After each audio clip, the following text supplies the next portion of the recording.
You know that tattoo you have, or maybe the one you're thinking of getting? Well, it turns out it's not just a piece of art. It's actually the result of a microscopic drama, a story of incredible sacrifice, millions of deaths, and your own immune system stepping in to protect you. Well, from yourself. So, let me ask you a question. Where do you think that tattoo actually is? I mean, the obvious answer is, duh, it's on my skin, right? Just a colorful design sitting right there on the surface. But what if I told you that's not even close to the whole truth? Yeah, because your tattoo, it's not actually on your skin. It is literally being held in place inside your own immune cells. And the story of how it gets there?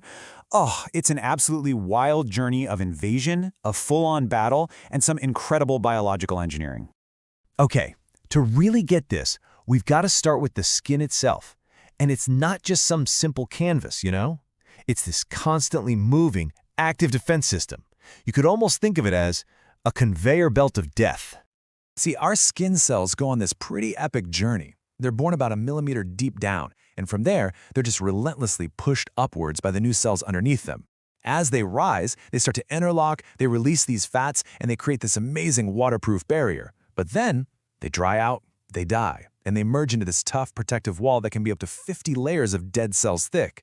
Now, this whole layer is constantly being shed, so if you tattooed that, well, your masterpiece would just flake away in a few weeks. To make a mark that lasts, you've got to go deeper.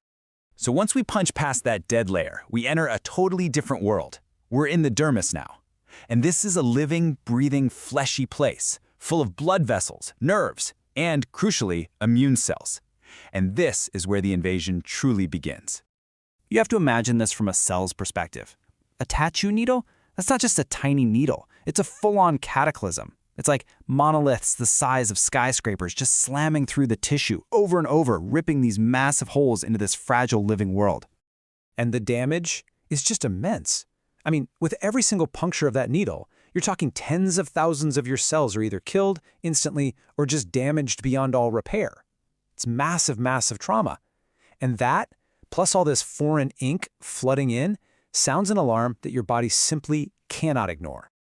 Right, so all that death and destruction, it instantly wakes up your internal defense force. Your immune system is now on high alert, and believe me, it is treating this invasion with deadly seriousness. The very first responders on the scene are these amazing immune cells called macrophages. You can kind of picture them as these tiny, microscopic octopuses. They just swarm into the wound, and they start killing any bacteria that might have slipped in. At the same time, they're shooting out these chemical signals like flares calling for backup. They even order the blood vessels to open up, which, by the way, is exactly why a new tattoo gets all red and swollen. But they're about to come up against an enemy that's unlike anything they've ever faced. Because honestly, worse than the thousands of wounds, worse than any stray bacteria, is this massive tidal wave of ink that's now just flooding the whole area. And for your immune system, this stuff, it's a completely alien enemy. You know, tattoo ink is often made of things like heavy metals, chromium, nickel.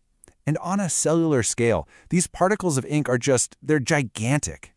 To one of our tiny little macrophage heroes, a single clump of ink could be the size of a small office building. And that presents a huge problem. And here it is. This is the core of the problem. Your macrophages, they're designed to fight living things, right? Like bacteria. Their main weapon is to basically swallow an invader and then just douse it in powerful acid. But the ink, it's not alive. It's just inert metal. So the acid does absolutely nothing.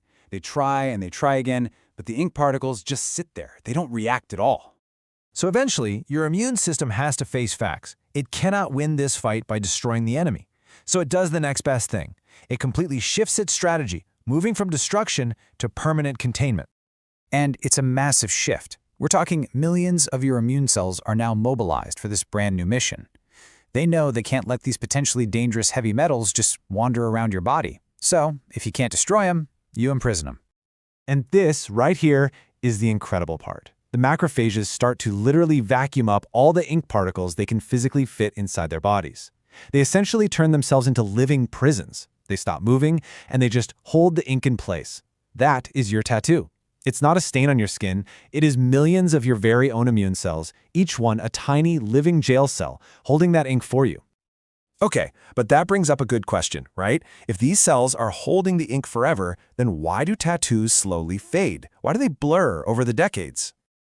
Well, It's all about this long-term cycle. It works like this. For years, maybe even decades, a macrophage holds onto its ink prisoner. But, nothing lives forever.